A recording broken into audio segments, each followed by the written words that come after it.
So today we're going to dive into a pretty fascinating 1974 speech from Reverend Sun Myung Moon, and our goal is to understand the theology that connects a huge cosmic event to the creation of some very specific holy days: Parents' Day, Children's Day, and the Day of All Things. So what's the story that ties them all together? Let's find out.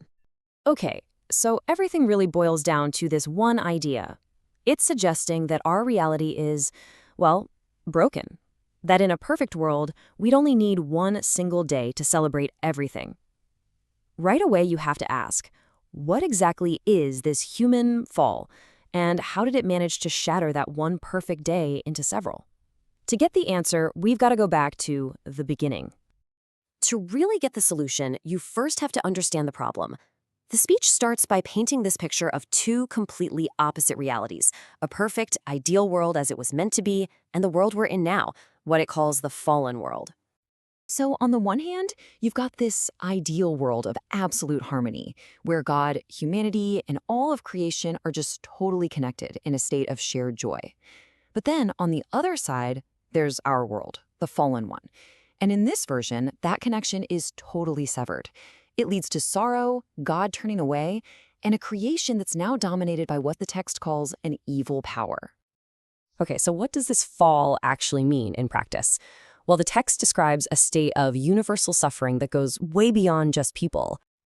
And to really drive this point home, the speech pulls in this biblical verse. The idea here is that the fall wasn't just some human mistake. No, it was a cosmic event. It literally dragged the entire universe into this state of shared suffering, of groaning. So this changes the game, right? Any solution can't just fix humanity. It has to redeem everything. All right, so if the fall is the problem, what's the fix? The speech puts one single concept at the heart of everything: restoration. And this isn't some magic wand solution. It's described as a long, really difficult process of undoing all that cosmic damage to get everything back to its original, perfect state.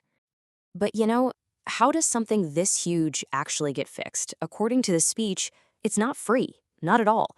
It comes with a very specific and very demanding price that's all based on a logic of sacrifice. The speech breaks down the logic into four pretty stark steps. First off, humanity fell, so humanity has to restore. We broke it, we fix it. Makes sense. But here's the key part. To bring back something valuable, like a person, you have to offer something of lesser value as a sacrifice. And that gives a very specific job to all things, to the natural world. It basically becomes the currency, the payment required to buy back humanity's restoration. Now, this whole logic of sacrifice leads to a pretty tough conclusion. The burden isn't shared equally. The speech argues that the closer you are to God, the greater the sacrifice that's demanded from you. This is actually presented as the reason why so many righteous figures and saints throughout history ended up being martyred. They were paying a higher price. And all of this path of bigger and bigger sacrifice, it all points to one ultimate figure: the Messiah. In this theology, the Messiah is this perfected person, an Adam without the fall, who was able to pay the final, ultimate price. They are the central figures sent to make that final offering that can finally and fully restore humanity. Okay, so how does all this, this huge cosmic story of a fallen world and a costly restoration, get us back to those specific holy days we started with? Well, the answer is all in the very precise order that they were established. Now, at first glance, this might seem totally backward, right? You'd think God's day would have to come first. But the speech explains that the order is actually reversed because it has to be. Since the whole problem started with the first human ancestors, Adam and Eve, their position has to be restored first. You have to rebuild the foundation before you can put the roof on. In this timeline here, it shows you exactly how that logic played out. The restoration had to be built from the ground up. First, in 1960, you have Parents' Day to restore the position of those original ancestors. Then, with that foundation in place, Children's Day and the Day of All Things come in 1963, restoring the family unit and its relationship to creation.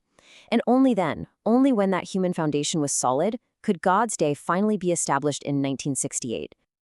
And get this, the speech actually puts a number on this whole process: 21 years. This time frame is all about paying what's called indemnity, which is kind of like a theological concept of paying back a historical spiritual debt. According to the text, these 21 years were what it took to symbolically repay and restore the 2,000 years of history since the time of Jesus. And this is where it all comes together. The speech pivots from all this complex theology to a direct and really personal challenge. I mean, this question is pulled right from the speech, and wow, it does not pull any punches. It frames the choice in the most extreme way possible. What's more valuable to you? Your country, your family, your own life, or finding and following this Adam without the fall, this Messiah figure? The answer, according to the text, is supposed to be crystal clear. In this battle we're talking about, it's not fought with guns or bombs. The weapons for this fight, this battle of restoration, are all internal. They're spiritual. The speech lists them out: faith, knowledge, truth, personality, and love. Those are the tools you need to win the world back. And this actually loops us right back to where we started, to that idea of joy and happiness. The text argues that the most ultimate joy, a kind of joy that's greater than anything the world can offer, is only found by going down the path of total self-sacrifice for this bigger purpose. This quote, man, it really is the final piece of the puzzle. It brings the whole thing to its ultimate point. It's not just about sacrifice. It's about finding real meaning in that sacrifice. The speech is saying that a life, and even a death, only becomes truly significant when it's offered up for a cause that's way bigger than yourself. And that's where we'll leave it. This 1974 text lays out this epic cosmic drama of a fall and a restoration, and it all comes down to this deeply personal challenge. It ultimately leaves us with a question that sits at the very heart of so many beliefs and philosophies. What is it that makes a sacrifice truly meaningful?